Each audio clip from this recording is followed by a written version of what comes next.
Yesus ini kan jalan. Kenapa menyembah jalan gitu loh? Apa nggak panas menyembah jalan? Gimana kalau ada mobil lewat? Orang pintar pasti jadi muslim. Orang cerdas pasti mualaf. Maksudnya orang-orang soleh yang ngebut gitu loh. Jadi dua-duanya disembah. Nah itu jalan disembah, tujuan disembah. Kapan nyampainya ke tujuan kalau nyembah di jalan? Iya, jalan kebenaran itu. Karena artinya dia yang firman yang hidup. Firman Iya. lah apa yang kita pelajari. Firman ini tujuan atau jalan? Firman itu tujuan. Kenapa disembah? Firman itu tujuan. Ya, Terus jalan ini apa? karena firman kekal. Jadi firman itu Bapa. Iya, firman itu kekal. Firman itu kayak kekal. Dia kan tidak pernah musnah. Wah, ini sudah oleng ini. Sudah oleng ini. Bagus. Udah mulai kebuka ya logikanya ya. Yohanes 14:6, Yesus berkata, "Aku adalah jalan dan kebenaran dan hidup. Tidak ada yang datang kepada Bapa jika tidak melalui Aku." Kan gitu? Ya, yang tujuan Yesus. Jadi Yesus itu Bapa. Bukan, Yesus sama Bapa bukan. Yesus. Nah, kalau gitu tujuannya Bapa, Yesusnya yang jalan, betul? Betul. Nah, kenapa jalannya yang disembah, bukan Bapaknya? Karena dia sang terang itu, sang terang firman yang hidup. Terang itu ya, terang ilahi. Iya, terangnya kan di jalan, bukan di tujuan. Ya tujuan kepada Bapa, sang kekal. Nah itu, kenapa yang disembah jalannya gitu? Apa nanti nggak kegeleng sama orang-orang yang lewat jalan? Bisa, karena Alkitab mengatakan demikian. Dari sang bukan ada dari manusia, tapi memang dari firman Allah sendiri yang begitu. Jadi nggak salah. Iya. Nah, di mana firman Tuhan itu mengatakan menuhankan firman? Di mana? Itu firman Tuhan mengatakan menuhankan firman. Iya, di mana? Ada nggak? Ya, Yohanes 8 ayat 12 dibaca, Bang. Yohanes 8:12 menuhankan firman ya, kita coba lihat. Yohanes 8:12. Maka Yesus berkata kepada orang banyak, katanya, "Akulah terang dunia, barang siapa mengikut aku, ia tidak akan berjalan dalam kegelapan, melainkan ia mempunyai terang hidup." Ini mengikuti aku, bukan menyembah kayak di Keluaran 9 nomor 11. Ya. Mengikuti di sini, mengikuti aman, damai kita, salaman, jabat tangan, berpelukan. Tapi kalau menyembah, gimana caranya ngikut kalau menyembah? Mengikuti dia, saya mengikuti ajarannya dan menyembah dia sebagai Tuhan. Nah, di mana disuruh menyembahnya? Di Yohanes 8:307 mungkin. Di Yohanes berapa disuruh menyembah? Gak harus menyembah, dia nggak suruh menyembah, tapi dia harus disembah karena dia menciptakan langit dan bumi. Nah, ya, yang mengharuskan siapa gitu loh? Kok ini inisiatifnya kok kebablasan sekali? Gak harus inisiatif. Kalau orang sebagai Allah itu nggak butuh disembah, nggak butuh. Loh, kata-kata siapa ini disuruh kok di sini? Nih kita lihat ya. Nih di Keluaran ini.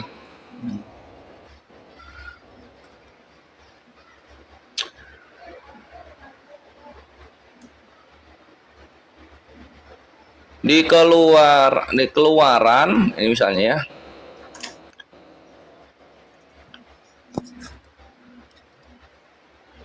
Keluaran, tunggu. Keluaran 9. Nah ini, berfirmanlah Tuhan kepada Musa, "Pergilah menghadap Firaun dan katakan kepadanya, beginilah firman Tuhan, biarkanlah umatku pergi supaya mereka beribadah kepadaku." Disuruh itu. Bagaimana? Coba pelan-pelan. Pergilah menghadap Firaun, katakan kepadanya, beginilah firman Tuhan. Ini firman Tuhan ya. Biarkanlah umatku pergi supaya mereka beribadah kepadaku. Wah, disuruh itu. Jadi itu maksudnya dari siapa ke siapa itu? Dari Tuhan kepada Musa supaya umatnya beribadah kepada Tuhan. Sekarang di mana umatnya Tuhan disuruh beribadah kepada firman? Di mana? Maaf Bang ya, aku kan nggak pengen apa-apa. Aku cuman mau uji ya, kakak aja. Dari itu antara siapa dengan komunikasi siapa dengan siapa di situ. Ini dari Tuhan kepada Musa, ngomong ke Firaun, bebaskan umatnya Tuhan supaya umat Tuhan bisa beribadah kepada Tuhan. Betul. Kan nggak salah di situ. Nah memang ini disuruh kok. Sekarang disuruh menuhankan firman di mana? Itu Yesus yang menyuruhkan Musa untuk pergi ke Mesir, ke Firaun, menghadap Firaun agar menyuruh umat perbudakan yaitu Israel yang diperbudak. Gimana caranya Yesus nyuruh? Yesus baru lahir di Maria. Itulah kemuliaan, makanya cahaya terang itulah Yesus di situ. Gimana caranya di Perjanjian Lama ada orang belakangnya Us? Gimana caranya? Makanya itulah Yesus sebelum datang kan itulah semua kita para nabi menceritakan. Yesus itu kan bahasa Yunani. Gimana caranya ada Tuhan berbahasa Yunani berfirman kepada Musa yang orang Ibrani? Gimana caranya? Bang, kalau bernarasi jangan keliaran nanti tahu kayak kemalingan. Jadi ceritanya harus searah aja. Jadi Nah iya kita searah nih. Katanya ada Yesus di zaman Musa. itu pada mulanya adalah makanya pada mulanya adalah firman. Firman itu bersama-sama dengan Allah dan firman itu adalah Allah. Jadi firmannya, betul. oke, jadi firmannya berfirman. Firman itu Bapa berfirman. Bapa itu berfirman. Kepada itu firman itu siapa? Jadi Yesus itu Bapa. Bukan. Gak ada. Maunya apa? Maunya apa? Kejadian 1 ayat 1. Pada mulanya Allah menciptakan langit dan bumi. Ada Allah Tritunggal di situ, Bang. Ada Allah Tritunggal di situ. Iya. Tritunggal itu apa? Satu hakikat 3 pribadi. Betul sekali. Satu hakikat. Kita di sini ada berapa pribadi kita di room ini? Gak apa-apa karena kita manusia. Kalau Allah itu bukan bagaimana kita menguasai kita harus lebih mengetahui. Ya. Ya, bukan. Tapi Allah yang Nggak ada masalah. Kita di sini ada berapa pribadi di room ini? ya ada 4 kalau nggak salah ya, tapi satu hakikat manusia itu. Nah sekarang kita ada satu manusia, atau ada 4 manusia hitungannya. Satu hakikatnya manusia itu cuma satu. Ayo loh. 4 pribadi. Nggak salah di situ. Ayo loh. Contohnya abang punya body and soul ya, jadi punya jiwa, raga dan roh. Ya. Jiwa bukan roh. Kena lo di situ. Ya silakan. Mati di situ. Ada apa? Jiwa, badan, dan roh. Ya, roh dan jiwa dan badannya itu kan beda. Oke, roh, jiwa, dan badan ya. Oke, sekarang gua tanya nih, Pak Dafar. Sekarang gua tanya, jiwa itu hakikatnya apa?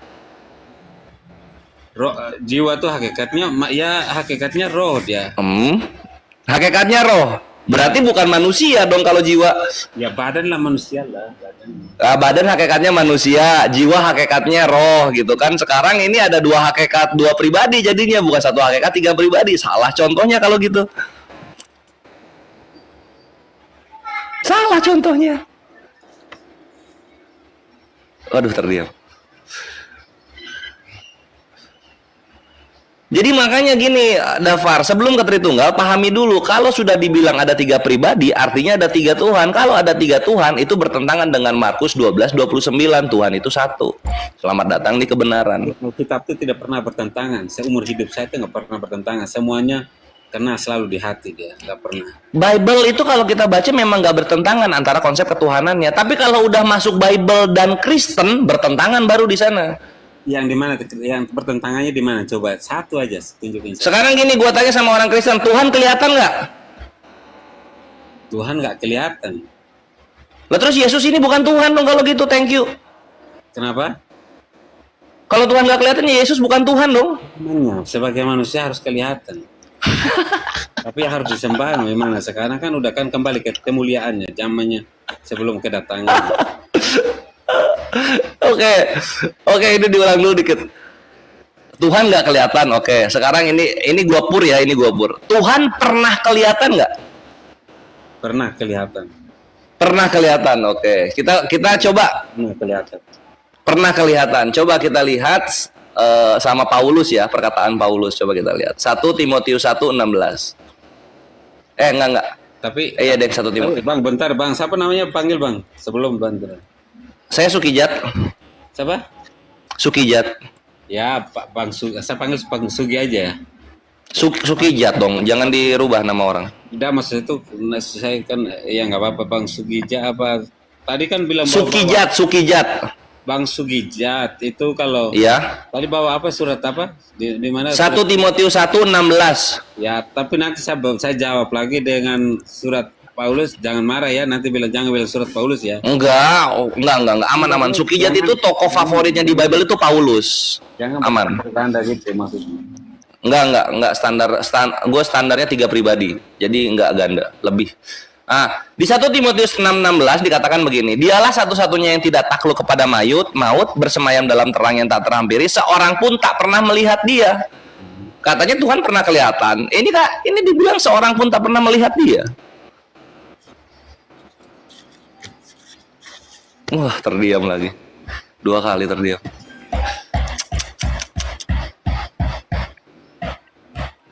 Satu Timotius 1:16, silahkan dicek. Siapa tahu saya bohong kan? Ya, gimana? Dibilang di 1 Timotius 6:16, seorang pun tak pernah melihat dia. Tadi katanya Tuhan pernah kelihatan. Ini dibilang tak pernah melihat. Gimana?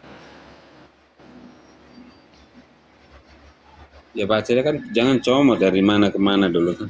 Tuhan itu kan tergantung waktu dan tempat itu.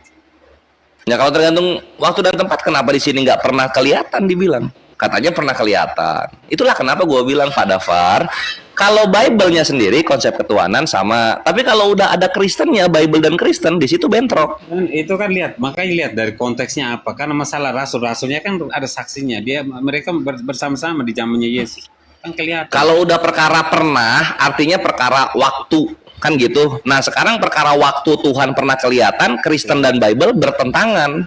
Contoh Thomas, kamu kan nanya Tuhan tuh bisa lihat. Sekarang ya aku gak punya Tuhan. Kalau aku punya Tuhan tapi nggak kelihatan sekarang. Tapi kalau zamannya Thomas atau zamannya para rasul ya kelihatan. Artinya Paulus di sini salah dia, so tahu dia ngomong. Siapa? Jangan standar ganda ya, kita pakai Paulus ya. Paulus di sini so tahu dia ngomong kalau Tuhan tidak ada yang pernah melihat. Bukan masalah Paulus itu sama Yesus ajarannya sama, tidak pernah lihat. Nah kalau gitu artinya Yesus dan Paulus sama-sama sepakat seorang pun tak pernah melihat Tuhan. Ya karena di zamannya Paulus kan dia nggak kelihatan. Gimana? Lah ya katanya sama kayak Yesus. Sama kayak Yesus gimana? Sama ajarannya. Iya, ajaran Tuhan pernah kelihatan itu ditentang oleh Yesus dan Paulus, kan sama dua-duanya. Karena sekarang kalau Tuhan pun, kalau di zaman kita sekarang pun Firaun pun orang bisa tuhankan Firaun. Lah tapi kelihatan nggak? Ya tergantung orangnya, siapa yang menuhankan orang itu. Kan Tuhan tuh boleh, tapi Allah tidak bisa dilihat karena Allah itu roh. Iya, kalau misalnya nggak bisa dilihat, kalau Tuhan itu roh, Yesus kan berdaging dia, bukan roh dia. Makanya kenapa Yesus itu kan, ya kalau kemuliaan rohnya itu kan nggak kelihatan. Kan kemuliaannya nggak kelihatan. Artinya Yesus yang sebadan-badan disalib itu kan bukan Tuhan kan? Karena kamu tuh salah kaprah. Yesus tuh punya 2 natur di situ. Aku nggak tahu, ini sering dibahasin sama orang Kristen. Oke, 2 natur ya, kenal lagi lo di sini. Silakan. Gimana 2 naturnya? Orang Muslim tuh kebanyakan punya cuma bernarasi gitu untuk gimana? Nggak ada masalah. Yesus 2 natur. Natur pertamanya apa? Sebagai manusia. Oke, natur keduanya apa? Sebagai roh, sebagai Allah. Oke, sebagai roh ya. Sekarang ketika natur kemanusiaannya disiksa, natur yang roh ini ngapain? Ya tetap kekal dia, nggak pernah mati. Nggak bantu yang kemanusiaannya. Bantu untuk apa? Orang dia sana sama Bapa, diutus untuk dapat menyelamatkan semua orang dengan darah yang sempurna. Artinya roh ini tidak membantu Yesus yang manusia untuk selamat. Makanya dia merendahkan dirinya agar jalan semua itu, kalau sebagai manusia pasti akan kalah. Mau dicambuk, dia apa pasti akan lawan. Tapi dia kan nggak lawan. Makanya untuk Yesus yang roh ini ngapain ketika Yesus yang manusia itu dicambuk? Ngapain dia? Kekal, tetap punya kuasa di situ. Ada bantu Yesus yang manusia nggak? Yesus yang roh ini? Kenapa? Ada bantu Yesus yang manusia nggak? Yesus yang roh ini? Ada nggak? Ada bantu nggak? Alkitab tidak mengatakan untuk bantu. Ya kalau gitu Yesusnya ada 2 kalau gitu. Yesus yang manusia sama Yesus yang roh. Jadi seolah-olah kamu selamat datang di kebenaran. Ideologinya kamu sebagai seorang Muslim, jadi kamu tuh kayak TK bang. Jadi kalau nggak boleh berpikir. Edukasi itu bukan caranya gini. Makanya kamu tuh kalah sainsnya tuh di situ. Tanpa berpikir, gagal logika. Ini gimana mau kalah ketika pertanyaan gue sangat menusuk gitu. Dibilang 2 natur, ditanya ketika 2 natur harusnya saling bahu-membahu satu sama lain kan. Ini kan terpisah. Abangnya bilang, Yesus tuh kamu tuh tanya sesuatu yang nggak ada dalilnya di Alkitab, tapi kamu tanya. Ya ngapain dibawain kalau gitu? Yesus 2 natur, Tuhan 3 pribadi, ngapain dibawain kalau misalnya nggak ada di Bible? Ya, kalau Alkitab mencatat bahwa dia merendahkan dirinya, betul, ada. Tapi kalau Anda bertanya, nah kalau Yesusnya 2 natur, di mana Yesus 2 natur? Di mana? Menjadi manusia. Di mana Bible Yesus 2 natur? Ya Yohanes 1 ayat 14. Sebelumnya tuh firman, makanya kamu bilang zamannya Musa kayak Firaun, itu ya Yesus, nggak pernah Bapa turun berbicara langsung dari Musa, nggak ada. Kan sama. Berarti Yesus ini firman kan, artinya firman berfirman kan, gitu maksudnya kan? Firman berfirman tuh kayak gimana? Kamu tuh nggak ngerti. Kalau Islam itu firman tuh nggak paham. Aku firman pahamnya kayak gimana? Tapi kalau di Kekristenan, firman yang keluar dari mulut Allah itu namanya rema. Iya, tahu. Firman yang kita tahu tapi kayak dungu, makanya. Waduh, marah dia. Apa? Nah, katanya Yesus bertemu dengan Musa. Ketika Yesus bertemu dengan Musa, Yesusnya berbicara nggak? Ya Yesus yang berbicara, anaknya itu yang berbicara dalam kemuliaan. Ya artinya ini firman berfirman dong kalau gitu. Yesus berfirman gimana? Bapak tuh yang. Lu gimana masa Yesus ketemu Musa diem-diem baik? Yesus berfirman mana? Yesus ada Alkitab tulis Yesus berfirman mana coba? Katanya Yesus ketemu Musa. Makanya Bang, kalau sekolah aku nggak tahu. Kamu tuh saya pintar, tapi kalau harusnya kamu boleh logikanya apa? Bernarasi, tapi harusnya di zaman AI sekarang harus apa mix, maksudnya klik dia. Kita tuh aku tuh bodoh sebenarnya, wasimnya sekarang kurang jelas. Mengosongkan diri ya. Pikir kalau komunikasi itu edukasi di bawah, kan nggak harus semuanya. Iya, ya coba dikritisi. Gini Pak Dafar, begini coba dikritisi ya. Ini ada Yesus ketemu Musa. Yesus sama Musa berkomunikasi nggak? Ya Yesus yang berkomunikasi sama Musa. Kalau Bapak Dia berkomunikasinya apa? Pakai apa bahasa tangan, pakai semaput, pakai morse atau pakai firman dia berkomunikasi? Ya suara. Pakai suara kan? Iya, itu kan berfirman namanya. Ya suara Yesus dengan kuasanya mau buat apa aja terserah lah. Orang dia berpuasa. Nah, ketika Yesus bersuara, berfirman, artinya Yesus yang firman sama dengan firman berfirman, kan gitu. Yesus yang firman sama dengan firman. Kamu tuh kayak ini lagi falasi, jadi gagal. Nggak paham otaknya kamu tuh nggak dapet. Sumpah. Bang, Jadi maunya apa? Makanya paling benar Yesus ini adalah seorang utusan Tuhan dan dia menyampaikan firman Tuhan gitu loh. Itu udah paling benar itu. Iya Bang, aku lihat dari vokal kamu berkomunikasi tuh bagus, pintar salah satu. Alhamdulillah. Tapi kamu sendiri nggak bisa menguji dirimu sendiri. Kalau kamu tak ada kelemahan di situ, ada itu cara ngomong. Iya kan, nggak bisa berpikir. Gini Pak Dafar, ini kan saya kan sedang mengosongkan diri, mencoba mengerti ketika Yesus yang firman ketemu Musa, Yesus ini berfirman atau berapa dia ini? Ya bacalah, makanya baca di situ, bacanya jangan. Nah ya udah kita baca ya. Ini satu nih ketemu Tuhan Yesusnya nih, Yesusnya ketemu Tuhan. Salah. Di Keluaran yang tadi ya. Ya Yesus itu di zamannya Musa, itu Yesus itu dalam kemuliaan. Ya udah nggak ada masalah, keren itu Yesus dalam kemuliaan di zamannya Musa. Lalu kemudian Yesus ketemu Musa, kan gitu ya. Nah, ketika Yesus ketemu Musa, Yesusnya berfirman, begitu.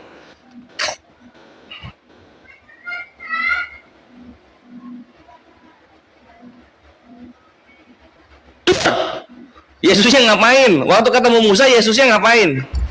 Ya komunikasi, perintah. Perintah apa isi perintahnya? Coba sebut satu. Seperti Keluaran tadi. Oh, seperti Keluaran tadi. Coba kita baca lagi ya, kita baca ulang. Keluaran 9. Berfirmanlah Tuhan kepada Musa. Berfirman nih. Ini Tuhan di sini siapa ini? Yesus atau Bapak? Siapa? Kalau ya Yesus itulah. Yesus, oke. Berarti kan berfirmanlah Yesus kepada Musa dong. Ya firmannya, ucapannya Yesus itu kan berkomunikasi sama Musa. Ya udah kalau berarti di sini Yesus berfirman kan gitu. Ya masih dalam kemuliaan berfirman kan nggak masalah di situ, kecuali Yesus. Ya udah kalau gitu firmannya berfirman. Belum ada kedatangan itu kan satu sama Bapa adalah satu di situ, hakikat Allah juga di situ. Iya, jadi di sini Yesus si firman berfirman. Nah, itu gimana? Nah, sekarang pertanyaannya begini, Dafar. Enggak masalah. Firmannya Yesus namanya siapa? Kenapa? Firmannya Yesus namanya siapa? Firmannya Yesus. Yesus itu kan nama manusia sebagai manusianya yang datang setelah. Dengar dulu Bang, dengar biar edukasi. Gimana? Yesus itu muncul setelah kan dari kita para nabi kan Yesus belum ada nama firman, itulah nama Yesus itu firman. masih dalam firman. Jadi firmannya Bapa namanya Yesus kan gitu. Iya, setelah kedatangannya sebagai manusia itu baru namanya Yesus kelihatannya. Sekarang kalau ketika Yesus berfirman, firmannya Yesus namanya siapa? Ya sebenarnya firmannya, lu jawab lah. Ngomong nggak jawab. Kamu tuh loh. Makanya ngomongnya malas aku kalau muter-muter nggak bisa berpikir jauh. Buntut ya. Kalian yang punya konsep firman berfirman, ditanya namanya firmannya firman siapa, bingung kalian. Kalian maunya apa kalian? Yesus zamannya itu kan zaman yang berkomunikasi memang firmannya Allah, tapi itu Yesus. Maksud firmannya. Firman itu kan iya. Kayaknya dengar dulu Bang, Yohanes 1 ayat 1. Gimana? Maunya gimana? Pada mulanya adalah firman bersama-sama. Oke. Dan firman itu adalah Allah. Yang Bapa sama berfirman dia itu anaknya yang berkomunikasi. Tapi yang suara keluar itu lah Yesus, bukan Bapa. Ngerti? Nah, ketika suaranya Bapa keluar namanya Yesus. Ketika suaranya Yesus keluar namanya siapa? Yesusnya belum ada. Maksudnya namanya itu belum keluar ya, belum, itu masih firmannya. Oke, itu masih firman, belum Yesus ya. Sekarang ketika Yesus berfirman, namanya firmannya Yesus siapa? Yesus berfirmannya di mana? Makanya ngomong jelas. Di mana Yesus berfirman? Di Keluaran. Ini Yesus berfirman. Di perjanjian baru Yesus berfirman itu. Nah, Yohanes 10:34. Kamu dari Keluaran ke Yohanes tuh gimana tuh coba? Yohanesnya gimana coba? Aduh, Jadi jangan nyamuk, jadi kamu kan senangnya. katanya mau nanya Yesus berfirman. Nah, di sini dikatakan begini.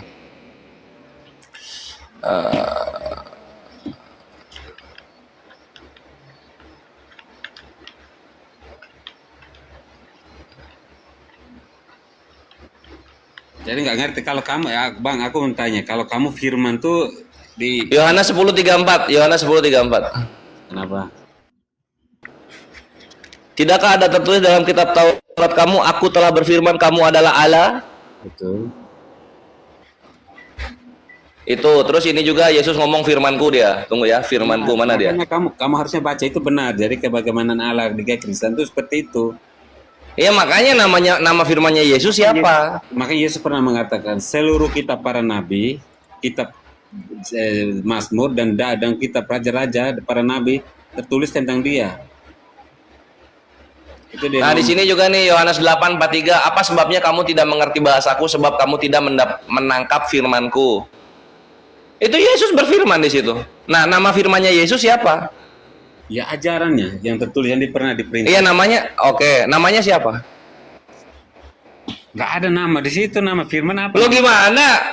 Bapak berfirman namanya Yesus. Yesus berfirman nggak punya nama. Ya nggak udah. Nah itu kan tertulis ajarannya. Firman tuh itu logosnya Allah, Yesus. Ya, nama firmannya Logos siapa? Nama firmannya Logos. Nama firmannya Logos. Apa tuh yang punya logikanya tuh logosnya Bapa itulah ya, adalah Yesus itu. Firman. Ini Yesus sang firman. Jadi dia ngomong begini. Dari Muslim, kalau lu bawa ke Kristenan tuh Anda tuh kalau kayak naik pagar terus lompat. Makanya di kami itu firman itu kata sifat dia. Dia bukan pribadi, bukan keberadaan. Firman itu kata sifat, melekat kepada Tuhan, nggak punya kehendak sendiri. Betul, kalau ke Kristenan nggak butuh seperti itu, Bang. Soalnya Nah, kalau di Kristenan firman ini dia kata benda. Dia adalah makhluk, dia itu hidup gitu kan. Nah, ketika firman ini hidup, dia bersuara. Ketika ditanya suaranya si firman namanya siapa, kalian bingung. Karena kalian menuhankan sesuatu yang kata sifat. nggak bingung, Bang. Ke Kristen tuh Kalau bingung siapa nama firmannya firman? itu Allah, Abraham, Ishak dan Yakub itu paling sempurna kalau dapat dimengerti.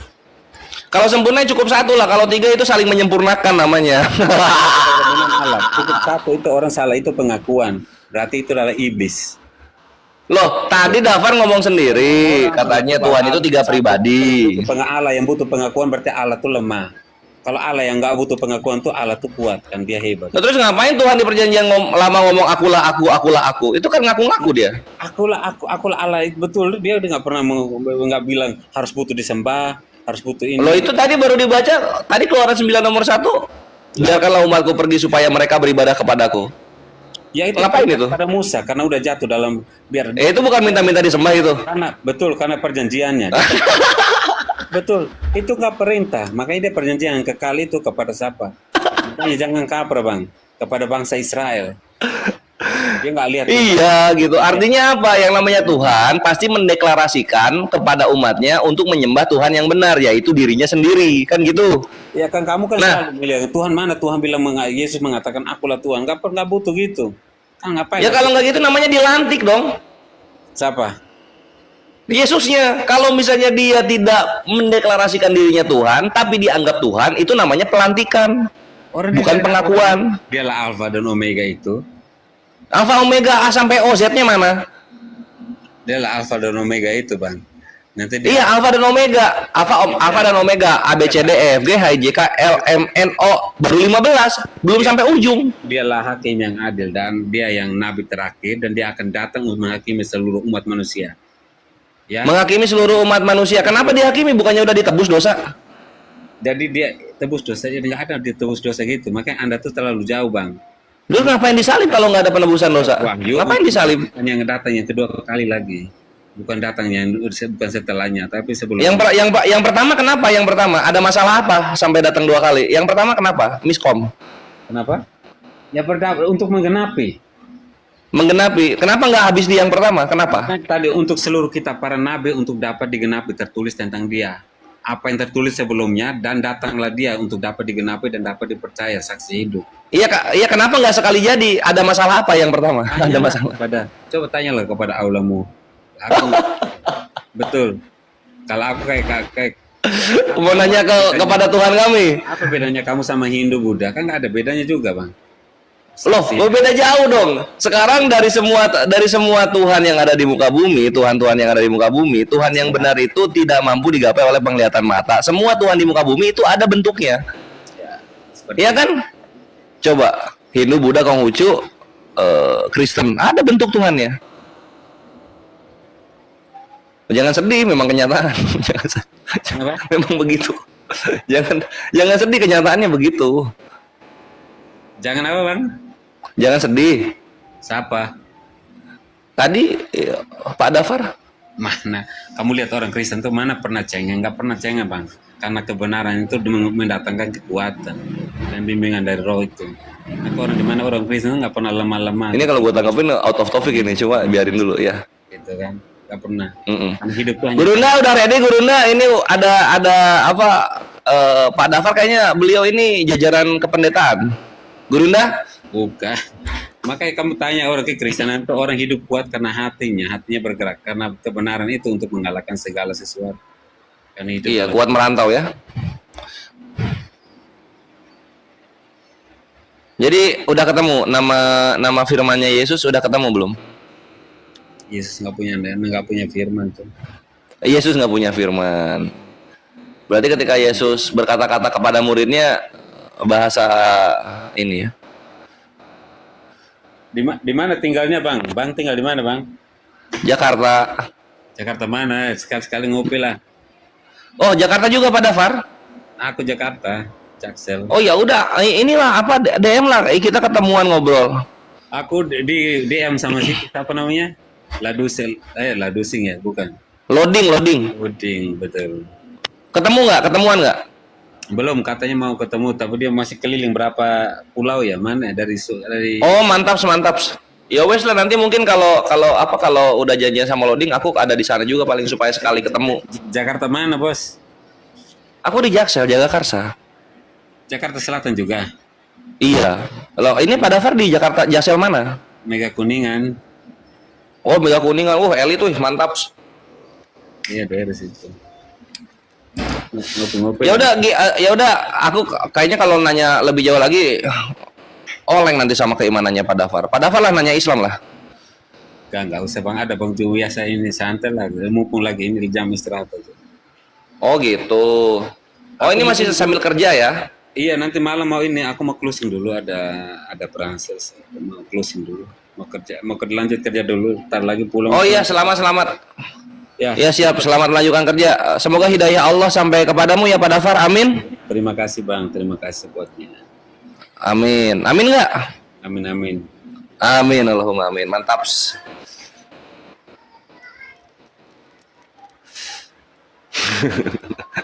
ngajak damai.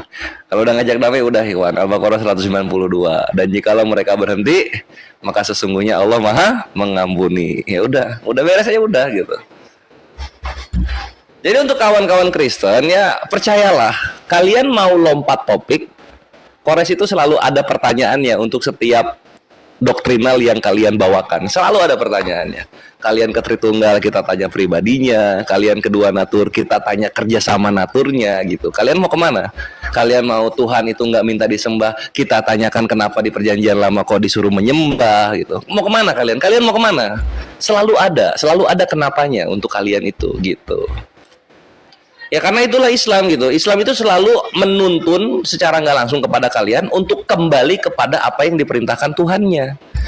Kalau misalnya Tuhan yang nggak memerintahkan seperti itu, namanya kalian inisiatif. Inisiatif namanya kalian. Sekarang tanya kepada diri kalian sendiri. Apakah Tuhan yang maha benar, maha suci, maha tinggi, maha sempurna ini membutuhkan inisiatif ciptaan untuk peribadatan yang dia kehendaki?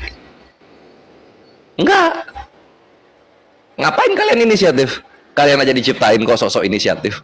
Kan gitu. Maka dari itu, kalau sesuatu ada yang ditambahkan, itu namanya bid'ah. Yang paling jauh, Allah menyimpulkan itu namanya gulu. Berlebih-lebihan kalian dalam melakukan peribadatan.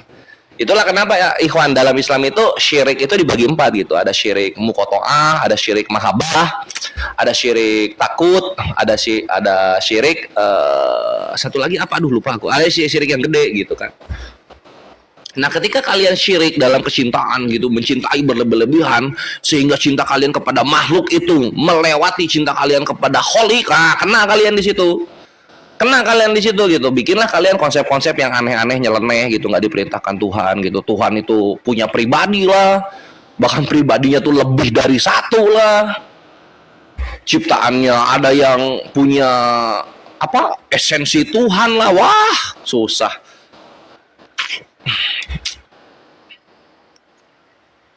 Padahal Tuhan semesta alam itu udah berfirman gitu kan. Tiada yang serupa denganku. Akulah satu-satunya Tuhan, tiada yang lain. Sesungguhnya Tuhan-Tuhan yang lain yang disembah itu hanyalah berhala. Sesungguhnya berhala itu najis. Udah keras banget dikasih tahu oleh Tuhan yang maha benar. Kalian ngelawan. Paling simpel dampaknya apa? Dalam perdialogan konsep ketuhanan kalian kalah. Paling parahnya apa? Ya neraka jahanam kekal di dalamnya khalidina fiha. Gitu yang terjadi.